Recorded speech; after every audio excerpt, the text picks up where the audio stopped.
আসসালামু আলাইকুম everyone, welcome to my channel Chhanda's cuisine.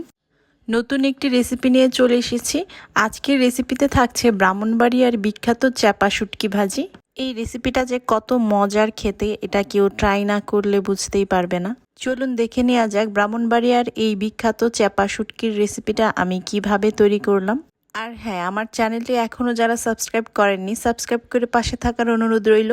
এখানে আমি 4টি চ্যাপা শুটকি নিয়েছি। চ্যাপা শুটকিটার মাথা ও লেজ ফেলে দিয়ে আমি ভালোভাবে এটা ক্লিন করে নিয়েছি। তারপর এখানে আমি নিয়ে নিয়েছি প্রায় 1.5 কাপ পরিমাণ পেঁয়াজ কুচি। শুটকিতে পেঁয়াজ কুচিটা বেশি ব্যবহার করলে খেতে খুব টেস্ট হয়। এখানে আমি দিচ্ছি রসুন নিয়েছি প্রায় 1/3 কাপের মতো। তারপর নিয়েছি আমি 3 থেকে 4টি কাঁচামরিচ। এখন আমি কুকিং প্রসেসে চলে যাচ্ছি। চুলায় প্যান বসিয়ে এখানে আমি দিয়ে দিচ্ছি 1/4 কাপ পরিমাণ কুকিং অয়েল।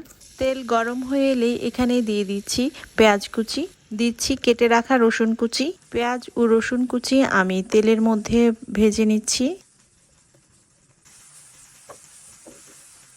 খুব বেশি কড়া করে ভাজবো না। এখানে আমি নরম হয়ে এলেই দিয়ে দিচ্ছি 1 চা চামচ পরিমাণ হলুদ গুঁড়ো, দিয়ে দিচ্ছি 2 চা চামচ পরিমাণ মরিচ গুঁড়ো। আপনারা পছন্দ অনুযায়ী ঝাল কমিয়ে বা বাড়িয়ে নিতে পারেন। দিচ্ছি 1/2 চা চামচ থেকে একটু বেশি লবণ। তারপর সবগুলো উপাদান ভালোভাবে মিশিয়ে একটু কষিয়ে নিচ্ছি। এই পর্যায়ে দিয়ে দিচ্ছি পানি, যেন মশলাটা পুড়ে না যায়। পানি দিয়ে মশলাটা আমি আরও কিছুক্ষণ কষিয়ে নিচ্ছি। যখন তেলটা ছেড়ে দিবে এই পর্যায়ে আমি শুটকিগুলো দিয়ে দিচ্ছি। শুটকিগুলো দেওয়ার পর আমি আলতো করে একটু মশলাটার সাথে মিশিয়ে দিচ্ছি এপিট ওপিট করে। যেহেতু পানিটা পুরোপুরি শুকিয়ে গিয়েছে, আমি এখানে আরও কিছুটা পানি অ্যাড করছি। পানি অ্যাড করে আমি একটি ঢাকনা দিয়ে ঢেকে অপেক্ষা করব 5 মিনিট। 5 মিনিট পর ঢাকনা খুলে দেখা যাবে যে শুটকিটা অনেকটাই নরম হয়ে গিয়েছে।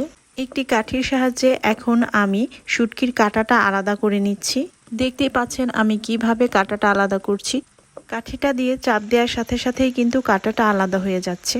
এখন একটি কাঁটা চামচের সাহায্যে আমি কাঁটাটা তুলে নিচ্ছি।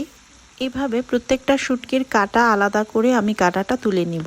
কাঁটা তুলে নেওয়া হয়ে গেলে এখন চুলার আঁচ মিডিয়াম আঁচে রেখে আমি শুটকিটা তৈরি করে নিচ্ছি। অনবরত নেড়ে এই চ্যাপা শুটকিটা ভাজি করে নিতে হবে।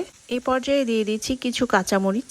আপনারা যারা ঝাল খেতে পছন্দ করেন তারা ঝাল বাড়িয়ে নিতে পারেন। আর চ্যাপা শুটকি কিন্তু একটু ঝাল ঝাল খেতেই খুব ভালো লাগে। এভাবে ভাজি করার এক পর্যায়ে দেখবেন যে আপনার পানিটা শুকিয়ে গিয়েছে এবং তেলটা ছেড়ে দিয়েছে। চাপা শুটকিটা ভাজি করার এক পর্যায়ে বুঝতে পারবেন যে একটু আঠালো হয়ে গিয়েছে, তখনই বুঝতে পারবেন যে চাপা শুটকিটা অলমোস্ট ডান। এখন ফাইনাল লুকটা একটু আমি আপনাদের দেখিয়ে দিচ্ছি। এ পর্যায়ে শুটকিটা থেকে খুবই সুন্দর একটা স্মেল বেরোবে। আমি সার্ভ করে দেখাচ্ছি কেমন হয়েছে। তো তৈরি হয়ে গেল ব্রাহ্মণবাড়িয়ার বিখ্যাত চ্যাপা শুটকি ভাজি। সবাই ভালো থাকবেন এবং আমার চ্যানেলটি সাবস্ক্রাইব করে পাশে থাকবেন। আমার এবং আমার পরিবারের জন্য দোয়া করবেন। আল্লাহ হাফেজ।